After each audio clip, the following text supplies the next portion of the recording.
Leaders. First things first, we got to talk about the name. We changed the name from the top-notch leader to the bold leader blueprint. The only intent there was to try to target our audience more precisely so we can get this information out to as many people as possible. Don't freak out. We're still providing the same content in the same formats. Nothing else is going to change about the podcast. But that's enough about that. Like, subscribe, comment, tell a friend about the episode. Let's take care of that now so we can get into the good stuff, right? Cool. Let's go. Today, we're focused on newer leaders. So whether that's by position or a new role in a job, or if you're one of those entrepreneurs that's kind of stuck at a ceiling because you feel like you have to do everything, we're going to teach you how to break that ceiling. We're going to teach you how to stop being the bottleneck and effectively build something that grows without you having to be omnipresent.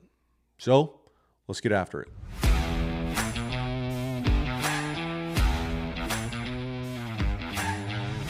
Do you guys ever feel like you get to a point where the harder you work, the slower things seem to develop or grow in your organization or your small business? Like every time you try to scale something, maybe it's the marketing, maybe it's the onboarding, maybe it's the SOP development, whatever, it all comes back to you having to be directly involved in the execution. Sound familiar? Here's the harsh truth that I want you to really accept early on in this episode. Your business isn't stuck because of the market or because of the op tempo or because of some other factor that you are actually dealing with in real life. Those things are real, but they're not stopping you from scaling. It's not your team. They're stuck because of you. And listen, I'm not out here just trying to call you out and insult you guys, but I need us to kind of have a leadership check-in with each other and acknowledge that all of the great things you're doing are positive and they're accomplishing amazing things, but it's time for you to transition. And if you don't transition, you're going to continue keeping that ceiling in place for your team, your processes, your products to scale. We don't want that. So let's get you out of that rut. All right. So we're going to set the stage a little bit. I want you to kind of imagine the scenario that we're walking into. This is the stage you're in. You've proven that your processes work. You've built a name for yourself. Maybe you guys have even hit consistent months on production, but every bit of growth now all of a sudden depends on you being personally involved. You've tried hiring help, things like a VA, a part-timer, somebody to just do one specific task, whatever that looks like. But somehow you're still the center of everything. Every decision, every action has to get passed through you. The problem is you're stuck in what we call the operator trap. You're literally the bottleneck, and we're going to stop that from being a thing as you move forward. What most new leaders get wrong about this phase in their development and their team's development is that they think that bringing on more people is going to solve the problem, or involving more people is going to solve the problem. But the reality is you got to learn to lead differently. You have to go from managing tasks and leading maybe some small groups, right? A couple of people, to leading an organization. And that transition is what's going to help you break that ceiling. Maybe you're in a leadership position and you're like, man, I'm trying to do everything and I'm trying to empower these people and I'm trying to build these systems so that the business or the department or the section or whatever can like thrive and things can start to move more autonomously, but it's just not happening. Maybe you've got a business and you guys are just like bursting at the seams and you've got more customers, you've got more opportunities to scale, but you know you're not ready to execute that scale because you don't have the systems in place. And so you're freaking out going, how do we do this? What systems do I need? And it's not in hiring people. It's not in bringing in more equipment. It's easier and it's cheaper than both of those. Because the good news here is you can learn how to grow and you can eliminate that bottleneck. And now you guys are off to the races. All right, we got 3 keys to success today that we're going to go over. We're going to give you some actionable steps. We're going to do some introspection. We'll get you on the road. Cool? The first thing we want to identify out the bat is that you cannot outwork a bottleneck. So many people get this wrong. They think if they put in more hours, if they increase productivity, if they work harder, if they learn how to get faster, that they can just cram more stuff into the bottle. But that's not how a bottleneck works. But if we reframe the way that we think, we can stop focusing on more output to keep up with the demand or the mission or whatever. And we can step back from feeling like everything has to either go through me or be decided by me or is reliant on me for success. I want you to think of a business like a power grid. If every single incoming line and outgoing line runs through one transformer, once that thing is at capacity, you can't just add more lines and hope. You either need a bigger capacitor, that's you growing, or you need more capacitors, which is you moving up to a higher level and having leadership or organizers underneath you. That's the only way to get more power to the grid. And in the same way that that transformer distributes power, you need to start distributing decisions, you need to start establishing processes, and you need to start empowering people to do the things that you're currently doing. And most importantly, you need to establish all of those things to where they don't need your approval at every step. That's the hard part to let go of. I ran into this same ceiling in my own career in the military. This is not unique to any sector or military or civilian or entrepreneur versus big business, blue collar, white collar. I was running an organization and it was about 40 people and we had things that we had to do and I was really good at the things. And if we did all the things to the standard, the job got done, we executed with excellence, we met the mission, we met the commander's intent, all of those things. It was a great day. Here's the problem that I found myself in. We would do a thing and it very quickly became my job to approve the plan, approve any changes that were made, check every single action before it was executed. Everybody came to me for everything. So I wasn't actually doing the tasks, but I thought I was doing a good job of leading the organization because they were going through and executing the things and I was overseeing the operations. But I wasn't overseeing the operations. I was micromanaging from a distance. So instead of me going to them and looking over their shoulder, they came to me either because I made them come to me or because they felt that was the natural order of things to come to me for every decision, for every action. How did I fix it? Well, I freaked out at first because not everybody just gets the answers dropped on them from the universe, right? But after I calmed down a little bit and I had some help with some mentors and some coaches and some leaders of my own, I realized that I hadn't set up things like checklists, things like, hey, I'm going to actually train you intentionally on how to do this thing to standard so that you can do it without my oversight. And then I'm going to trust you to do that. We talked about some empowerment and some growth in past episodes. It kind of ties into that, but you have to build the checklists, you have to build the systems in order to allow them to execute those things.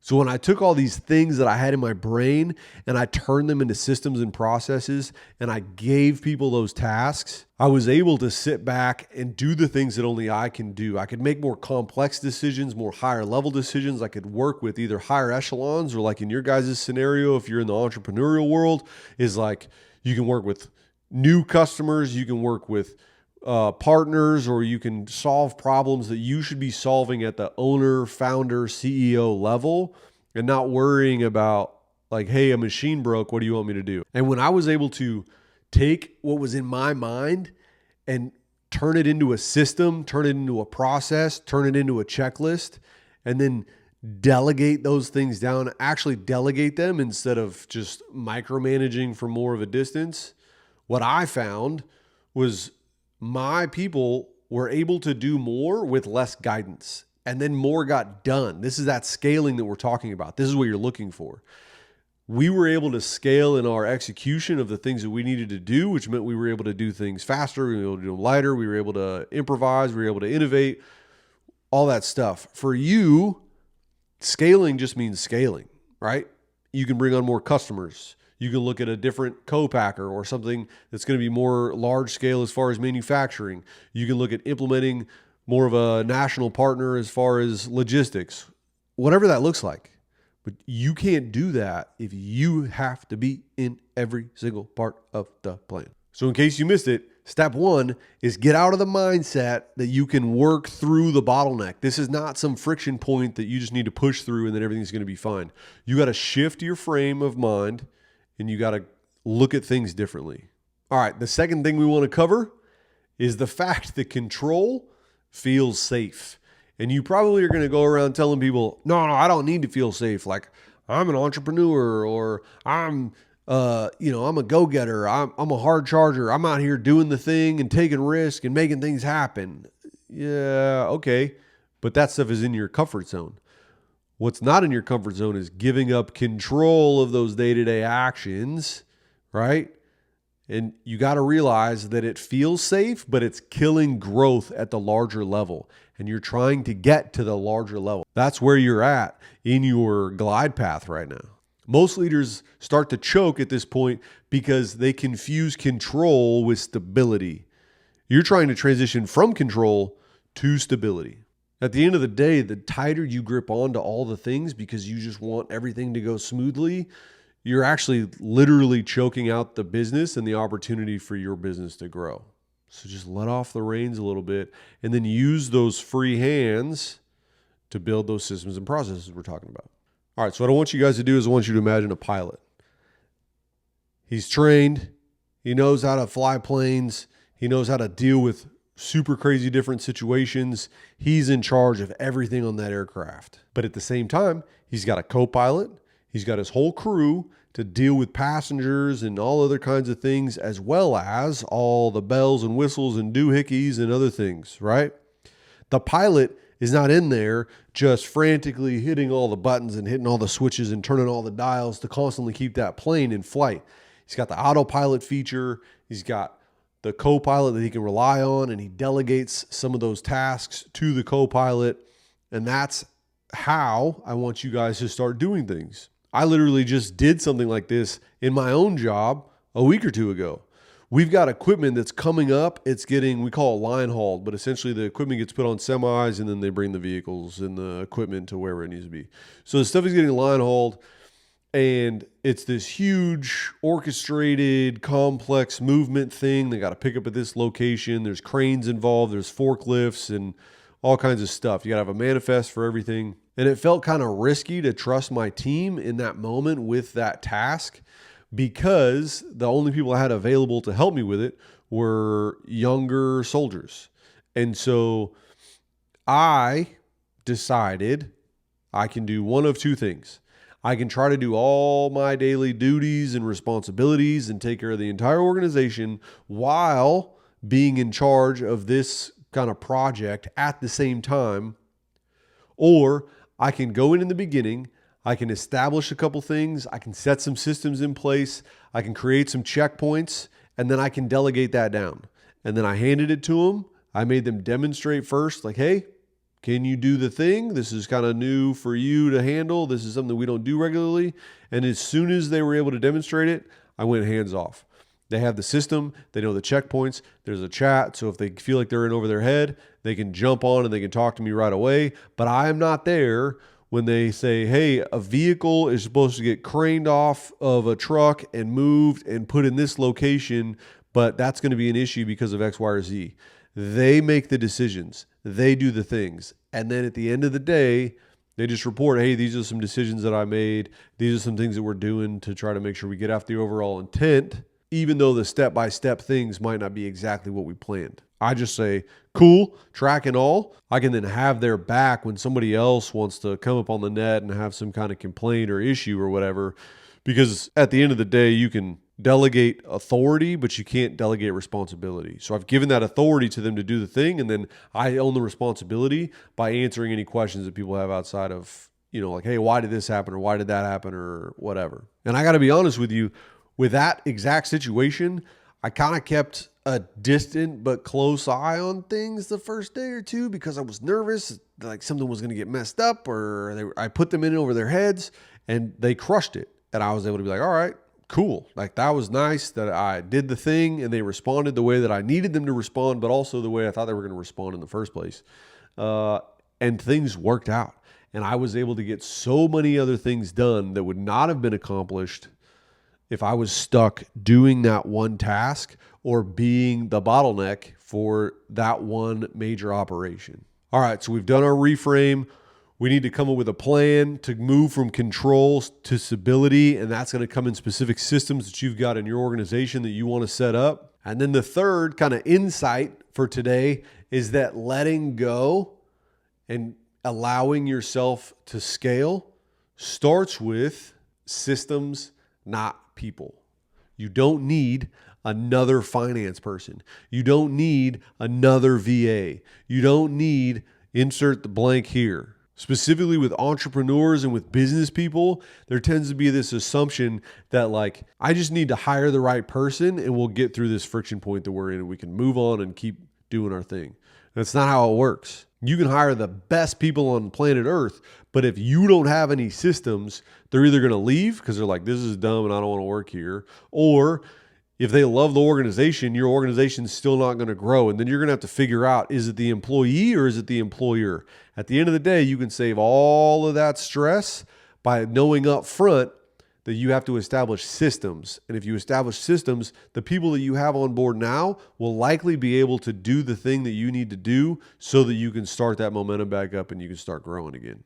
Here's an easy way to unlock kind of how to hand off or create a system. Identify something that you want to take off of your plate and put onto the organization.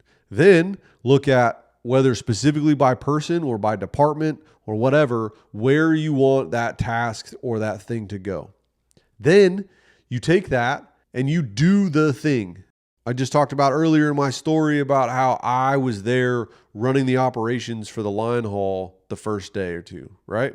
So that's what you want to do. Except while you are doing the task, you want to document that process. You want to document whatever checklist you have for yourself.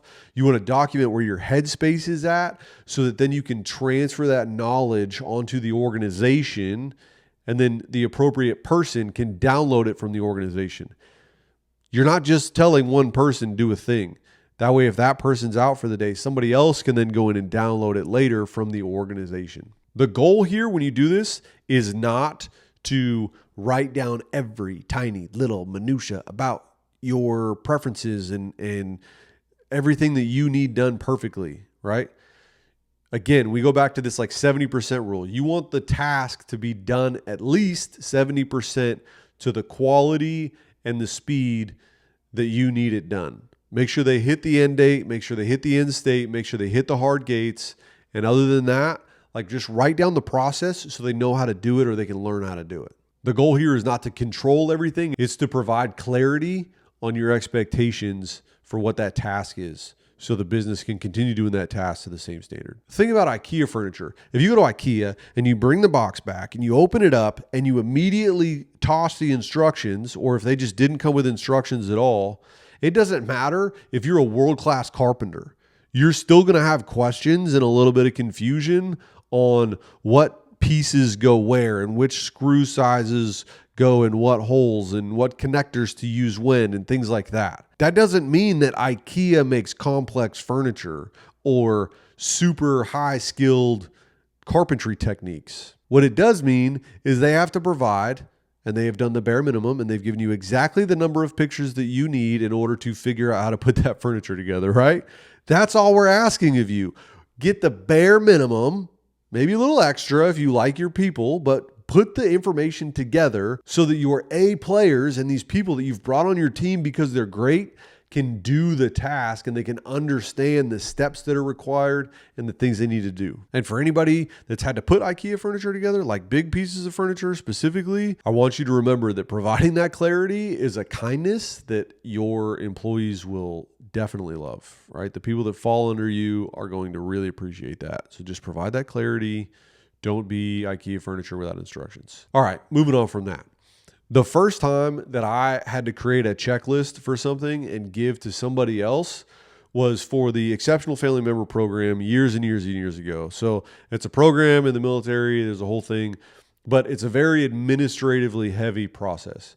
And so with all the different types of people that are involved, you've got the service member, you've got the family, you've got the medical team, you've got the command team, you've got the department that actually runs things, you've got the appropriate hospitals, the list goes on and on and on. I had to figure out, because my job was helping families navigate through this process. And so I literally would have these families come in and they would do a step and they would come back to me. And then they would do another step and they would come back to me. And they would do another step and they would come back to me. And I was like, hey, this paperwork is super complicated sometimes depending on your situation. And so they would come to me, for example, and I would say, let's do the paperwork in office so that we make sure it gets filled out right, because sometimes it can get a little complicated. Now, they really appreciated that, but I was only able to process so many of these packets at a time because I sat down and literally helped every single person fill out their packet. Somebody dropped a knowledge bomb in my inbox one day and was like, yo, why don't you just create a QRG? What's a QRG, you ask? It's a quick reference guide. What it is like a one slider, a one pager, very simple, tells the person how to do the thing. QRG, use it, super effective. So they said, hey, do a QRG on how to fill out the paperwork, and that's going to save you like 8 hours a week sitting down with people, and then you can have them fill out the paperwork correctly, not in your office. And I was a little nervous at first, but I did it.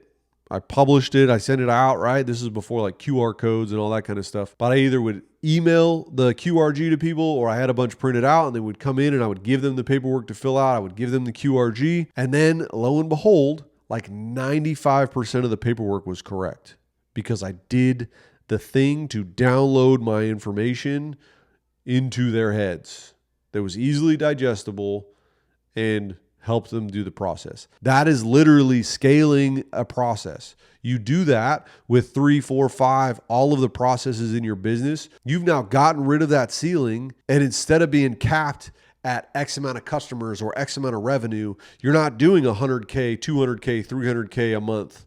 You're doing $1 million a month. You're doing $3 million a month. And some people might get lucky and do this stuff on accident and then sit back and go, man, how did we get here? This is amazing. But not you, because you know that it's not about people, it's about systems. And you implemented systems, and now look at you. All right, so those are the 3 things I really want you to do. I really want you to think about and evaluate if you find yourself in this position where you're like, I think I'm the bottleneck. I think that this episode is really speaking to me. But let's get into the actionable steps, the things that you can do right now to fix this problem. 1, list every decision that stops your team. If your inbox holds the world hostage, start right there. 2, I want you to get rid of the to-do list. I don't want you to replace it with a let-go list. I want you to identify 3 things that you're going to let go and you're not going to touch by next month. Number 3, I want you to document to 80%. Now, what does that mean? Don't get over into the weeds. We talked about QRG. The big thing is quick reference guide, right? What I want you to do is stop overthinking SOPs. Just record your screen, narrate what you're doing, upload it, done. Create a 1-pager. Limit yourself to 1 PowerPoint slide or 1 Word document, and that's it. And 4th, I want you to empower with clarity. Every delegated task needs 3 things: end state, end date, hard gates. We've talked about this before. But if you want to provide a little bit more clarity without micromanaging, you can establish required resources and boundaries that you need to be set in place in order to make sure that thing happens. Once all those things are clear, it is now your job to step back and get out of their way. You do these 4 things, and I promise you're going to see a shift, and you're going to see that momentum and that growth and that ability to scale start to rise again. And when you look at whatever metrics or KPIs you have in place, and you can see that you've pushed past that plateau, that's when you know you've shifted from operator to leader. You're going to be amazed at what you can accomplish when you stop having to invest tiny bits of energy into every single little task, and you can start using leadership as leverage. All right, so let's look at a couple things. I want you to ask yourself, what part of leading still runs on control instead of trust? What things are you clinging to operationally because it makes you feel safer, even though it's slowing you guys down? I want you to realize that growth always costs comfort, and leadership is about choosing impact over control so that you can grow. So that's it for today, guys.